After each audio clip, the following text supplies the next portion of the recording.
Hello and welcome to a great edition of another FYI Live. Tonight it's a very special show. I got a very special guest waiting in the green room that I'm going to bring up here in a moment. But if you're joining us for the first time, I am your host, Carlos Garcia. We're doing this every Wednesday at 7 o'clock. So I will never tell you ahead of time so you can tune in. We always have some great content. And most of you guys that know me, it's not just about technology. This is about all aspects of different topics, everything from leadership to great things in the community. You name it, we're going to talk about it. But without further ado, allow me to introduce my next guest, Mr. Christopher Suchánek. Welcome, sir. How are you doing? Hey, Carlos. Good to see you. I'm doing well. You too. And for folks that don't know who Christopher is, he's executive director of a nonprofit you may have heard of called Project Boon, and that's what we're here to talk about. It is. I had a great discussion the first time I met this gentleman, and told me some of the great work that he's been doing since I believe it's 2011. Correct me if I'm wrong. Right? Yeah, we're in actually this is the 11th year. So yeah. That's awesome. Hey, I want to welcome folks. If you have any questions, please put them on the chat. We would love to address that, and at the same time, also. I want to make sure that we cover as much as we can because this is a very special topic. It's community, giving back to the community. And what better way to do that than having Christopher here and talk about Project Boon. First of all, man, let me just start by asking you, how was this born? I mean, how did you even come up with this or get started getting involved with this? I mean, there was a lot of layers to this, right?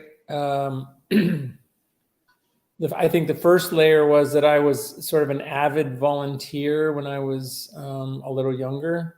I really enjoyed going out, and I used to volunteer for an organization called Union Station Homeless Services. And they did a thing in Pasadena called Dinner in the Park for Thanksgiving and Christmas. So that was the beginning of it. And then the next layer, I think, was sort of starting businesses in June of 2008. Somewhere around June of 2008, I started my marketing agency, which I think we're going to talk about a little bit later. Right. And then my wife and I were not married at the time, but she had just purchased a restaurant. And as you know, most everyone knows, June of 2008, we purchased these businesses. We left our good paying jobs. And then October of 2008, the market crashed, and we were struggling to make things work. And after about the first year of being in business, our businesses for the first 3 years grew 64% year over year. And there's a whole bunch of reasons for that. Another topic, another day. But we just felt grateful. We wanted to give back to the community, and we wanted to use the resources that we had. So she's an entrepreneur, and she was running a business, and I'm an entrepreneur, and I was running a business, and we were able to keep the doors open during a real difficult time. I started asking people in the office if they knew places that maybe our whole staff or all our employees could go volunteer in large numbers. Maybe 15 employees would have to go volunteer, and we couldn't find anything. Nothing of scale where you could volunteer for very long either. So we decided we would host a Thanksgiving event. So we've hosted the first annual Thanksgiving event, which we call our event called Eat and Be Well. And because the economy was in such rough shape, it took a long time to come out of that. Right. It was a slow recovery from that downturn. And we hosted a Thanksgiving event where all our employees volunteered, and 2,500 people showed up to have Thanksgiving meal, get haircuts, flu shots, eye exams, all that stuff. So that was just one event we were going to do. It went so great that other county, for-profit, nonprofit county and government agencies asked us to do those events. And over the years, we've done up to 12 events in a year in 2 different countries. So with that said, I know in our conversation, man, you share some pretty remarkable statistics. So as of today, how many meals have you distributed, and how many volunteers or volunteer hours have you guys put into this? Those are good questions. I actually wrote a bunch of notes down because I thought you were going to ask me those questions, and I didn't want to the answers. So I have a little cheat sheet right here. Awesome. So this is interesting, right? Because as a little nonprofit, we would do, at first we did one event a year, then we did 2 events a year. Then obviously as it grew, right? The first event we served 2,500 meals. So that year we said, okay, we distributed 2,500 meals, right? We eventually got those numbers up to somewhere around, I don't know, like 10,000 meals, right? 15,000 meals in a year. And that was such a big deal for us, right? But as the nonprofit grew, we started to develop strategic partnerships with, we host one-day holiday-based events, right? And these one-day holiday-based events, think Christmas, Thanksgiving, Easter, back to school, right? And then we bring all things that holiday, right? So if it's Thanksgiving, we bring Thanksgiving meals, we bring live entertainment, somebody running around dressed up as a turkey, really try to do an event for the kids. And then we distribute warm meals at the event, right? If you think Christmas, then think Santa and toys for the kids, and then warm meals at that event, right? But what we started to realize is these people are coming and maybe they're getting flu shots or haircuts or eye exams, and we're giving them a holiday-based experience. Maybe we're sending them home with backpacks for the kids for back to school, and that's creating some sustainable support for them, right? Right. But after the event was over, we were trying to, how are we really helping the people go home and move the needle for them, Right. And this is because I got to know the people and know what their struggles were, and did sense, we had people running a census for us at some of the events, and we just found out that food insecurity was at the top of the list all the time. So we partnered with people like Grocery Outlet, and then we just started sometime around just pre-pandemic, we started distributing groceries.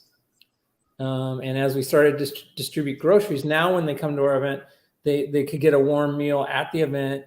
And I think it's important for me to mention, we try to create like a festival environment. And the reason we do that is because a lot of people that get interested in Project Boon will tell me, as a kid, I used to come to events like this, and my mother used to take me to events like this. So I want to support Project Boon because this is how we made it. We have board members that have told us that over the years, donors that have told us that over the years. And what we decided was, let's create an event that is so great that the kids don't feel like they went to stand in a food line somewhere, that they went to a festival, and then the parents went home with food. That's just a byproduct of it. Does that make sense? So and it's actually one of the things that really impacted me, and I love that you're sharing this, man. So I don't want to interrupt, but so because we were able to start sending people home with 2 weeks worth of groceries for a family of 4, those numbers started to grow exponentially. So this year, at the end of the year, we should hit the 200,000 meal mark. Wow. So 200,000 meals distributed. And that doesn't, to me, it doesn't sound like a lot over 10 years because it seems like a long time. But we have to remember that 100,000 of those meals were done in the last 2.5 years, maybe 3 years. So the work we're doing is growing exponentially. And then also coupled with, this isn't anyone's job. No one gets paid from Project Boon. We own other businesses. Employees from those businesses and volunteers run the whole thing. So every penny that gets donated, not every penny, obviously there is some overhead like storage units and a couple event trucks that we have and stuff that we have to pay for. But for the most part, I would say that 85 or 90% of the money goes right directly to the supporting the individual that's coming to our event. And then on the flip side of that is we're approaching 40,000 volunteer hours provided to people in our general community, which is pretty much the Inland Empire. We do have a couple events we do in Mexico, but most of those hours are generated here in the Inland Empire. So. Talk a little bit about the events throughout the year. How many do you have? What you've obviously talked about, I think Thanksgiving on there. I think you mentioned before Christmas, around the holiday time and all of that as well. Even back to school, right? The fact that you have opportunities for kids to get backpacks, haircuts, and all that stuff is huge as well too. So talk a little bit about it and where you're hosting some of these events throughout the year. So this is interesting. We used to do probably about 10 to 12 events a year in, like I said, in Mexico and in the United States. COVID kind of cinched that down. We had to get really creative because our events are held in parks and they're large gatherings. So COVID came and nothing doing, right? And at the time, our board chair came to me and he said, "Hey, what are we going to do to help these people?" And well, I think one of the things we're going to talk about is we also own some restaurants, and those restaurants happen to be drive-through restaurants. So during COVID, we decided we were going to start distributing groceries through the drive-through. Wow. And so this is pretty incredible. We would do groceries for 300 families, and we have people like Niagara Water donating and grocery outlet donating, and then we compile all this stuff, and we would have 300 cars line up through a drive-through. And I didn't really understand the gravity of this until we saw drone footage of what it looks like for 300 cars to go through a drive-through at a restaurant. It's pretty incredible. Wow.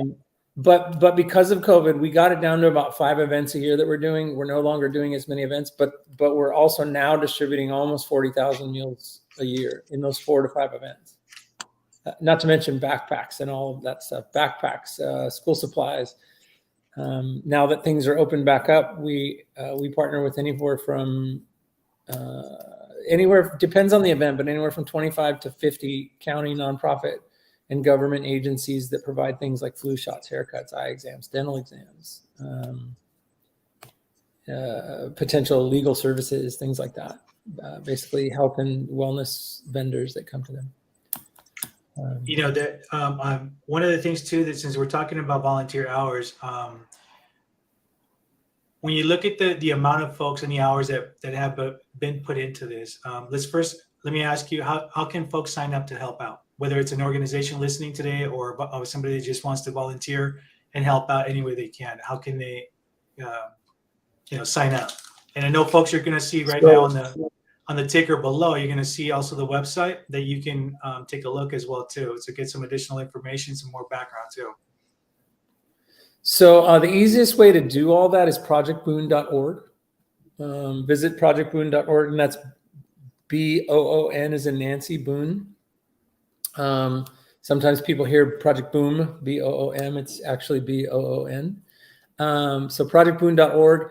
And then if you click on the events tab and then go to that particular page, every event has its own page. And so when you click on that, let's say you're clicking on Eat and Be Well because you want to get involved for the Thanksgiving event or the Christmas event.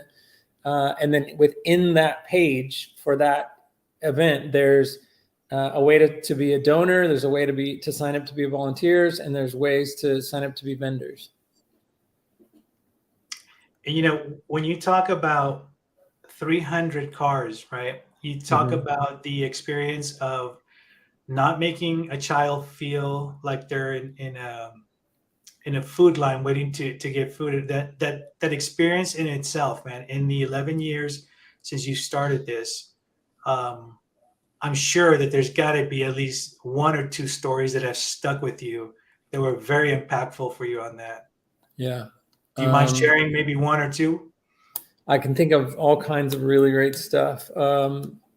We have, on like that 30,000 foot view, we have people that were volunteers for our events that went through some very hard times and then ended up calling us directly and saying, "Hey, I used to volunteer, but I don't really know how to get involved and show up and receive the services." Some of the Project Boon volunteers really got around that particular individual and made sure that those people had a really great Christmas and things like that. So some people, it creates a whole nother layer of being able to take care of somebody really when they, the husband and the wife lose the job and the kid's the one who's not really going to be able to pull through, right? Or needs school supplies or whatever. So there's those kind of stories. There's the stories of people coming to our Thanksgiving event, and some years we have clothes closets there. Obviously, things like haircuts, depending on which vendors we get to sign up. But I'll see somebody come in that is, this is important too.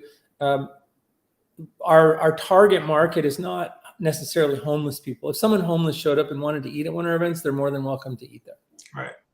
That's not our target market. Really is underserved families, right? So maybe where there's multiple families living in one house, or a family that might be living in a hotel or renting a bedroom, and they're on the cusp of maybe becoming homeless, and we want to provide those opportunities for them, right? So I might see somebody come to an event who I don't really know what their circumstances are, but they look disheveled, right? And a couple hours later, I see them because they on the raffle they got the like turkey giveaway. They've now had a haircut. They visited the clothes closet. I go have a conversation with them, and they say, you know, I actually I rent a room. I don't have any money, and I have a job interview next week, right after the holidays, right after Thanksgiving holiday. And I had no idea how I was going to be able to be presentable for it. And this event happened to pull that off for us, right? The school supplies, limitless stories of students that have are in rough situations where we're able to give them all the school supplies that they need to get through the year. Over the course of the year, we've partnered with local school districts. It's not just like we'll do a back to school event maybe in Bloomington where we give away groceries and backpacks and stuff like that. But then we have excess backpacks that get donated to us. So then we end up booking meetings with the district office for, say, San Dimas Laverne, Claremont, Upland, Rancho Cucamonga. And then we take them directly to the school district and say, hey, we have 30 backpacks for you guys. Can you make sure they get in the hands of 30 students who do not have backpacks, so on and so forth, right? And then I think my favorite story is the one this is interesting. I read about it in the newspaper the day after the event, right? Somebody always comes out and it's either on the news or in the newspaper. And sometimes people cut those out and then bring them by my office or whatever. And the next day I read an article in the Press Enterprise, I think, right? And it's basically was a family, and it was a gentleman who said, you know, my wife passed away a few years ago. And I come to this Thanksgiving event every year and bring my kids here. The photo looked like he had 5 or 6 kids, right? So a family that lives in Fontana, from my understanding, went to our Thanksgiving event, and the father brings them because, and what he said in the article was, if I bring my family here for Thanksgiving, then I have enough money left to make it through. I can provide Christmas, but I can't provide both for my family. And that is that is specifically why we started it, right?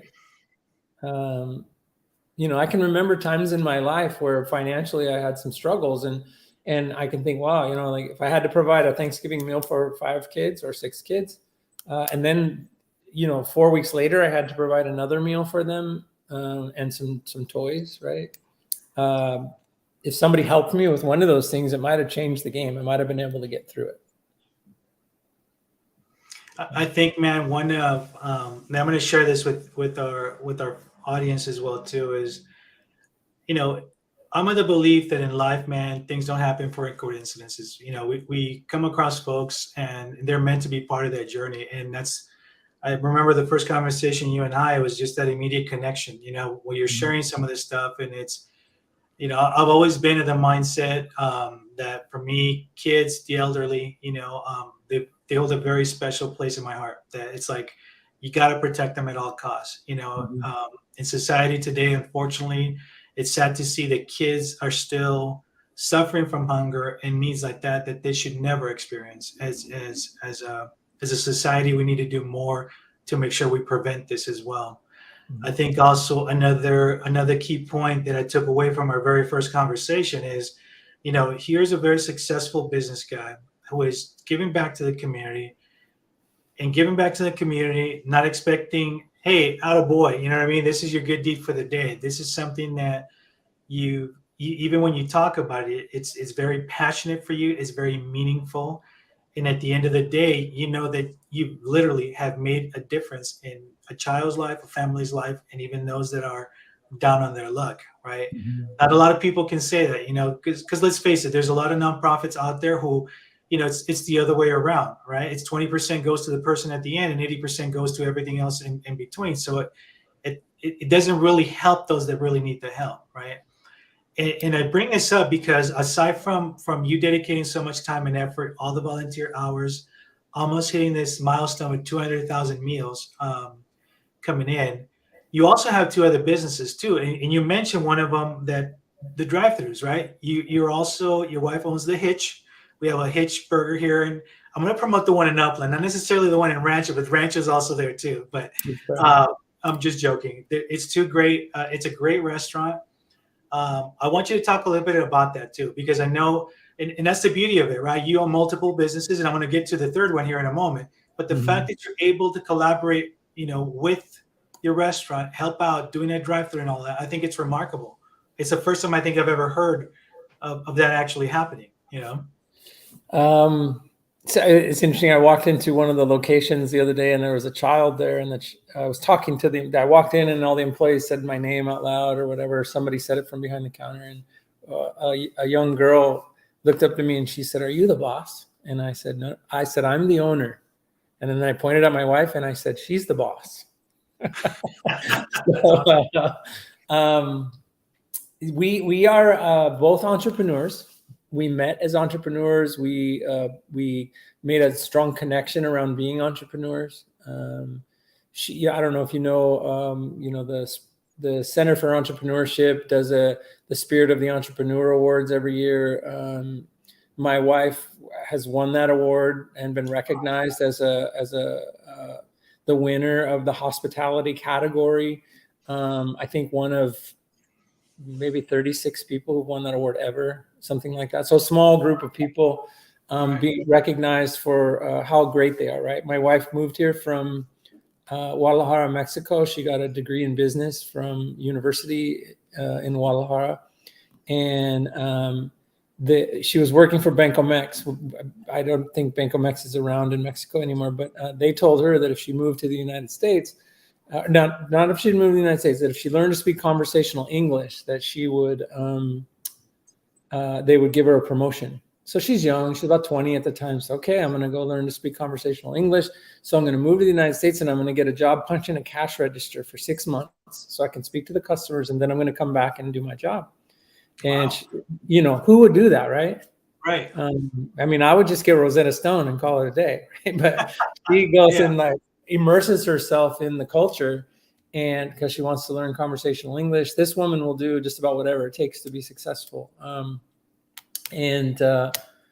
She not only went to work at that restaurant pushing the cash register. They liked her so much. 6 months later, they made her the manager. She obviously decided to stay in the United States. Then she opened 5 locations for them. Then as she was exiting, she bought one of the locations from them. She then bought a second location from them after we got married. And that second location happened to be the location she had her first job in, which means that cash register that she first punched is downstairs in my garage. Really? Yeah. So I love telling that story because she's literally my hero when it comes to entrepreneurship. But at a certain point, she wanted her own brand and she wanted her own restaurant. So we worked real hard. One of the other business that I own is a marketing agency. But so the marketing team went to work and we came up with different names for the restaurant. She went to work with test kitchens around in the region and came up with different menu items. We really collaborated to bring Project Boon and the giving back portion of things into the restaurant.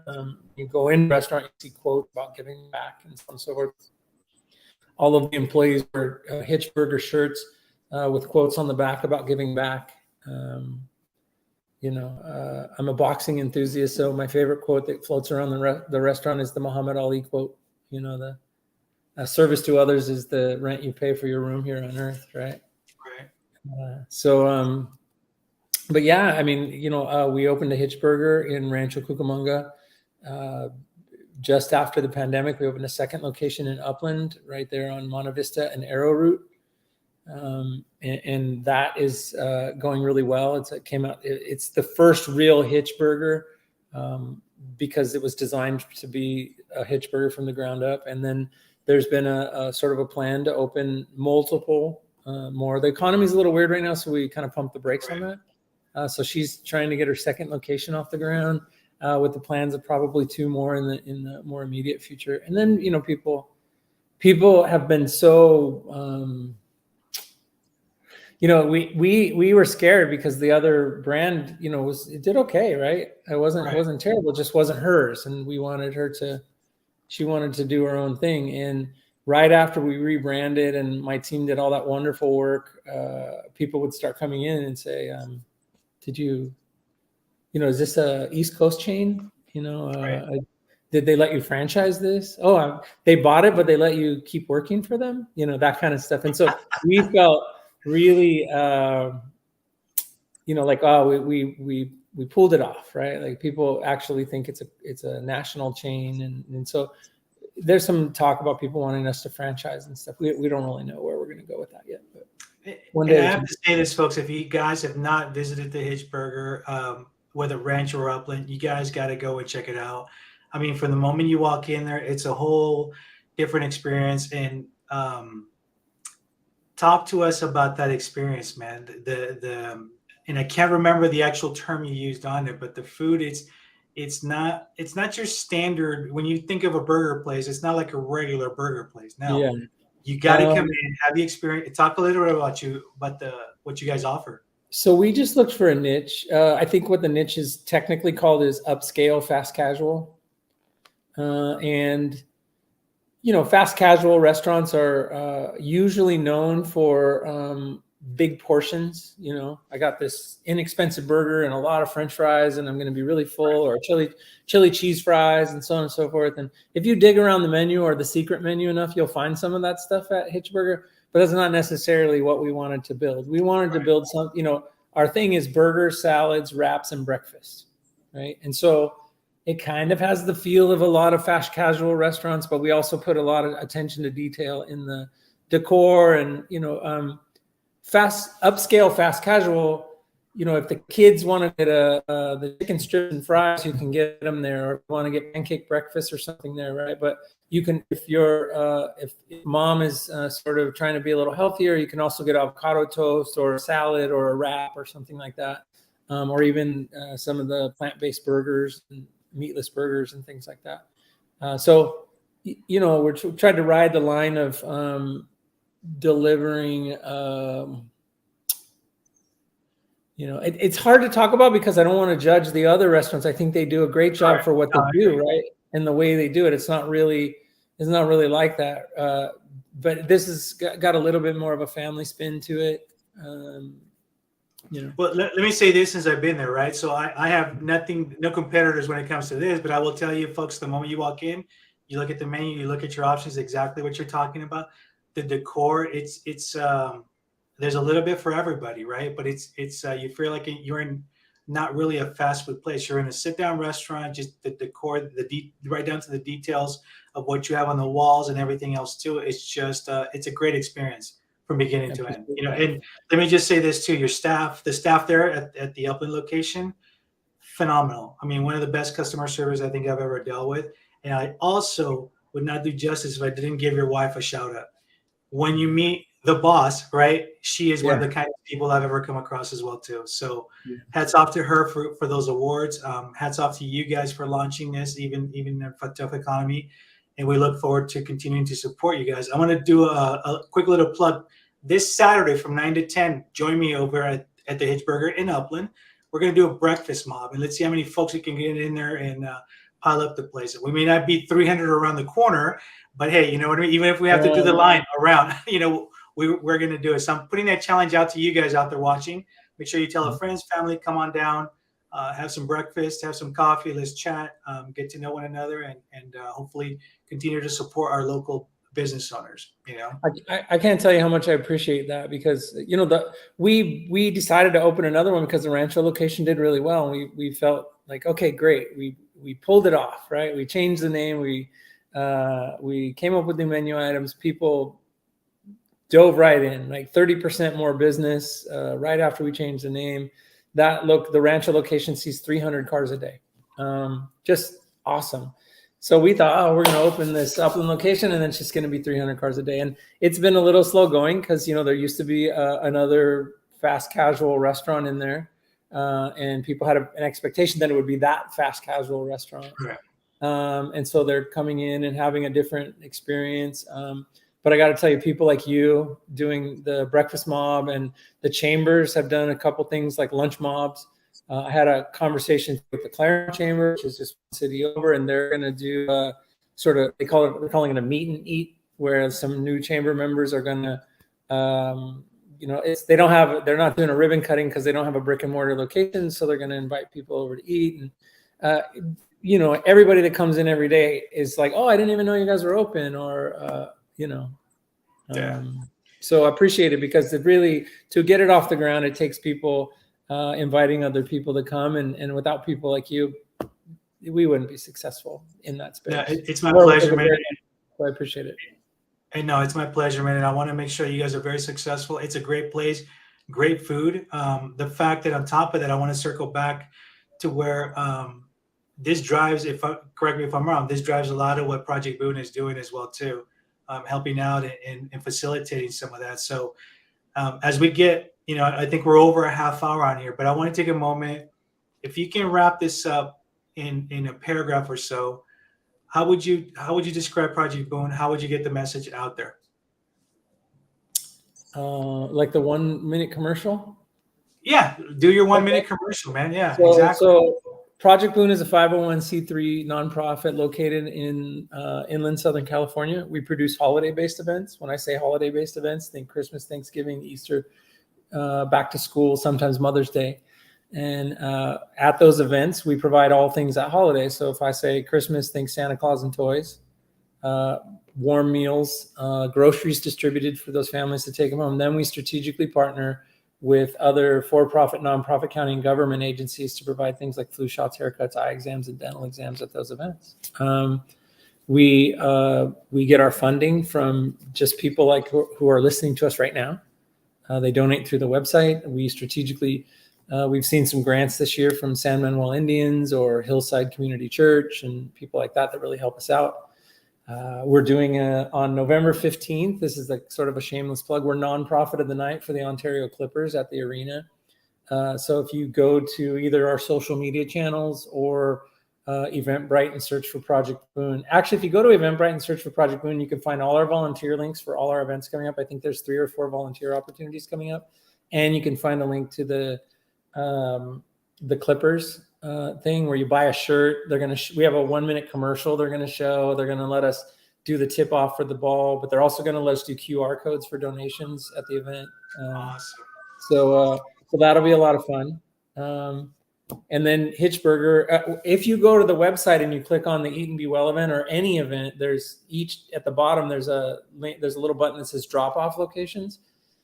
We never have enough toys at Christmas time. We always end up having to go buy those. So there's probably 16 drop off locations between San Bernardino and Glendora, where you could take unused, unwrapped toys and drop them off, and then support the people that are supporting us. Buy something there. Dolce in Upland, Hitchburger in Upland, Euro Cafe in Claremont, the Exercise Coach in Claremont. They're spread all over. And if you're on this and you have a local business and you want to take a box, shoot us an email. And actually, that's another thing I want to be able to promote is, folks, you guys listening to have a business, please make sure you reach out. We want to get some of these toy boxes and get as much as we possibly can for donations as well, too, to help out Project Boon. We have 16 distributed right now, and we need 25 full boxes to handle our event at the end of the year. All right. So that's the challenge, too, folks. I'll see you guys on Saturday from 9 to 10. And we're going to talk about, hopefully, maybe some of you guys can take some of these boxes and place them at your businesses as well, too. I know, Christopher, we're going to run out of time, man. I know when you and I chat, man, we can chat for a long time. I mean, it's great conversations. I think because you asked me questions about me. Right? It's phenomenal, too, man. When I think back of everything you've been able to accomplish to really give back to the community, it goes without saying that we need more folks like you, to step up and really do what's right and help those individuals that are down on their luck. I always think about, growing up in the same thing, people take the time to help you with no strings attached. It's that model of just paying it forward, make somebody else's life better, be kind to other folks. And if you can help, no questions asked. Yeah. You lead by example, man. I think it's interesting though. Like if you, my mantra is, if you be it, you see it, right? Like, so I used to think there weren't enough people like that, but as you start to be it, there's so many people especially right in our regions. The upland area is incredible for that, right? Yeah. People will show up and with trucks and help us and put boxes places and make it work. Yeah. All right, my friend. Well, thank you. I appreciate your time, folks. If you're just joining us, please share the stream, watch the beginning of it. Christopher Suchánek is the executive director of Project Boon. He's been talking to us about the accomplishments that this project's been able to do for the community. Talked about the Hitch Burger, which I will hopefully see a lot of you guys on Saturday. So make sure you're there, you're hungry, and you won't be disappointed, because when you're hungry, when that time comes, the Hitch always answers, man, with food, great food. So make sure that you guys visit that as well. So without further ado, man, I taken enough of your time. I appreciate you coming on board. Folks, if you need more information, you see the ticker on there, Project Boon with an N, not an M, projectboon.org. Please visit the site, help donate, help volunteer, and I look forward to that 200,000 number to grow twice that, next time we speak as well too, man. Thank you. I appreciate your time. Have a great night, Christopher. Take care.